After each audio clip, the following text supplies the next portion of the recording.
നമസ്കാരം. ഞാൻ professor doctor K V Pillai, director Keshava holistic medical centre, Chinmaya lane Ayurveda കോളേജിന് പുറകുവശം, തിരുവനന്തപുരം. ഞാൻ എപ്പോഴും നമ്മൾ പറയുന്നത് എല്ലാം മെഡിസിനായിട്ടും മെഡിക്കൽ റിലേറ്റഡ് ആയിട്ടും.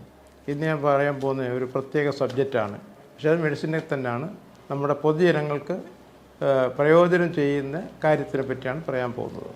ഇവിടെ GST ഒരുപാട് സംഗതികൾക്ക് GST അവരില്ലാതാക്കി. അതുപോലെ പിന്നെ മെഡിക്കൽ ഫീൽഡിനെ പറ്റി നമുക്ക് പറയാം. മെഡിക്കൽ സ്റ്റോറിൽ തന്നെ ഒരുപാട് ചില മെഡിസിൻസ് GST ഇല്ല.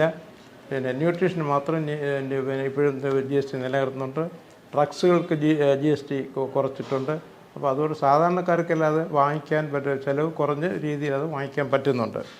പക്ഷേ എന്നാലും ഒരു പ്രത്യേക സബ്ജക്റ്റ് എന്ന് പറയുന്നത്, ഈ നേരത്തെ തന്നെ മെഡിക്കൽ കമ്പനികൾ ഈ സാമ്പിൾ മെഡിസിൻസ് കൊടുക്കുമായിരുന്നു ഡോക്ടർമാർക്കും ഹോസ്പിറ്റലിനും. അപ്പോൾ അത് അവർ കൊടുക്കുമെന്ന് പറഞ്ഞു കഴിഞ്ഞാൽ അവരുടെ പേഴ്സണൽ യൂസ് ഇത്രയും നമുക്ക് ഉപയോഗിക്കാനൊക്കത്തില്ല. ഒരു പേഴ്സണൽ യൂസിന് നമ്മൾ ഒന്നോ രണ്ടോ ഒന്ന് ഉപയോഗിച്ച് നോക്കിയിട്ട് ഇതെല്ലാം നമ്മുടെ പേഷ്യൻസിനാണ് കൊടുത്തുകൊണ്ട്. പ്രത്യേകിച്ച് ഈ നേരത്തെ തന്നെ ഞാൻ തന്നെ ഇവിടെ മെഡിക്കൽ ക്യാമ്പുകൾ നടത്തിയിരുന്നു ഒരു കൊറോണയ്ക്ക് മുമ്പ്.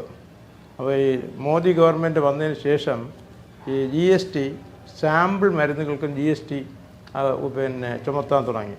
അപ്പോഴത്തേക്ക് മെഡിക്കൽ കമ്പനികൾ അവർക്ക് സാമ്പിൾ കൊടുക്കുന്നതന്നെ അവർക്ക് നഷ്ടമാണെന്നാണ് അവർ പറയുന്നത്. എന്നിരുന്നാൽ തന്നെ നഷ്ടപ്പെട്ടായാലും അവർ കൊടുത്തുകൊണ്ടിരിക്കുകയായിരുന്നു. കാരണം അവരുടെ മെഡിസിൻ്റെ ഗുണനിലവാരം അറിയാൻ വേണ്ടിയിട്ട്.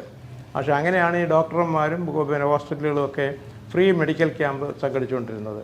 അപ്പോൾ ഈ ഫ്രീ മെഡിക്കൽ ക്യാമ്പിൻ്റെ ഒരു പ്രത്യേകത എന്ന് പറഞ്ഞു കഴിഞ്ഞാൽ, പൈസ ഇല്ലാത്തവരും വളരെ ദാരിദ്ര്യത്തിൽ കഴിയുന്നതും മറ്റ് മെഡിക്കൽ കോളേജിൽ പോകുന്നതിന് പ്രയാസമൊക്കെ ഉള്ള ആളാണ് ഈ മെഡിക്കൽ ക്യാമ്പിൽ അറ്റൻഡ് ചെയ്തുകൊണ്ടിരുന്നത്. പക്ഷേ ഈ GST വന്നതോടുകൂടി അവർക്ക് തന്നെ നമുക്ക് കൊടുക്കാൻ പറ്റാത്തൊരു സ്റ്റേജായി. കാരണം എന്ന് പറഞ്ഞു കഴിഞ്ഞാൽ, നമ്മളിപ്പോൾ വിലയ്ക്ക് വാങ്ങിച്ച് കൊടുക്കുക എന്ന് പറഞ്ഞു കഴിഞ്ഞാൽ ഒരു വലിയ ലക്ഷക്കണക്കിന് ചിലവാകുന്നതാണ്.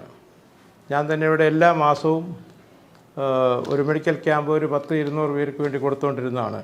ഇപ്പോൾ അതെല്ലാം ഈ ഇവരുടെ GST സാമ്പിൾ മെഡിസിൻ്റെ GST വന്നതോടുകൂടി എല്ലാം നിർത്തേണ്ടി വന്നിരിക്കുന്നു. ഇപ്പോൾ സാധാരണ അത്യാവശ്യത്തിൻ്റെ ഒരാളിന് പൈസ ഇല്ലാത്തവർക്ക് വരെയും കൊടുക്കാൻ പറ്റുന്നത്. അതുകൊണ്ട് നമ്മൾ എല്ലാവരും ഇവിടെ ഇനി ചെയ്യേണ്ടതെന്ന് പറഞ്ഞു കഴിഞ്ഞാൽ, അതോറിറ്റികളും എല്ലാം ഇതിന് സെൻട്രൽ ഗവൺമെൻറ് തന്നെ ബോധ്യപ്പെടുത്തണം. ഞാൻ പല മെഡിക്കൽ കമ്പനികളുമായിട്ട് ഞാൻ കോൺടാക്ട് ചെയ്തിട്ടുണ്ട്. അവരത് പെടുത്തും. കാരണം എന്ന് പറഞ്ഞു കഴിഞ്ഞാൽ അവർക്കും പ്രയോജനമുള്ള കാര്യമാണല്ലോ. അപ്പോൾ ഇത് പറയാനായിട്ടാണ് നമ്മൾ ഇത്രയും സമയം ഞാൻ ചിലവഴിക്കുന്നത്. ഞാൻ ഇതൊക്കെ പറയുന്നതിന് മെയിനായിട്ട് നോക്കുന്നത് നമ്മുടെ ബൈപ്പാസ് സർജറി ഒഴിവാക്കുക, ആൻജിയോപ്ലാസ്റ്റി ഒഴിവാക്കുക, ഈവൻ ആൻജിയോഗ്രാം തന്നെ ഒഴിവാക്കുക.